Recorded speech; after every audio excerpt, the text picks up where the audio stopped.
আসসালামু আলাইকুম এভরিওয়ান, আশা করি সবাই ভালো আছেন। আমিও ভালো আছি। আমি বরাবরের মতোই যে ভূতের গল্প নিয়ে হাজির হয়েছি আপনাদের মাঝে। আশা করি আপনারা সবাই শুনবেন, শুনে মজা পাবেন। তো আমি ছোটোবেলা থেকে আমি আমার গ্রামে বড় হয়েছি। এই যে রাস্তায় আসছি আজকে, সেই রাস্তায় চলাফেরা করি। কোনো সময় এরকম কোনো ঘটনা শুনি নেই যে ঘটনা আমাদের ভিতরে দাগ লাগে। তো হঠাৎ করে কালকে আমার একটা বড় ভাই বলতেছে যে তোরা যে রাতে চলাফেরা করস, এই রাস্তায় কিন্তু সমস্যা হয় রাতে। পরে আমি বললাম, ভাই কখন হয়?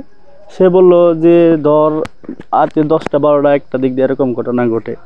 তবে আমি কথাটা বিশ্বাস করি নাই, তবে বিশ্বাস করার মতোই।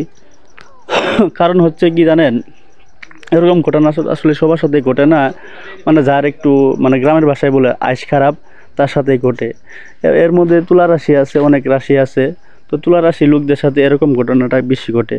তো আমাদের এলাকায় একটা রাস্তা আছে, রাস্তার সাথে নদী আছে, নদী মানে একটা ব্রিজ আছে, ওই ব্রিজে সেই ঘটনাটাই ঘটে বলে থাকে। তো চলুন দেখি, আমি সেই ব্রিজে আজকে যাচ্ছি। আসলে এরকম কোনো ঘটনা আমার সাথে ঘটে কিনা বা আমি উপলব্ধি করতে পারি কিনা, সেই গল্পে আপনাদের সাথে শেয়ার করতেছি। তো যাই, যাওয়ার পথে দেখি আসলে এরকম কোনো ঘটনা ঘটে কিনা। যাই হোক, আমি যে বলতেছি আমার কিন্তু আসলে ভয় লাগতেছে। ভয় বলতে মানে আমি একা একা যাচ্ছি রাস্তায়, রাতের বাজে প্রায় 10টা। আসলেই আমি তো সেই ঘটনাটা শুনেছি, হয়তো শোনার কারণেই আমার ভয় লাগতেছে। আসলে যদি না শুনতাম তো রাতের 1টা 2টা সময় গেলেও ওরকম কোনো সমস্যা হইতো না।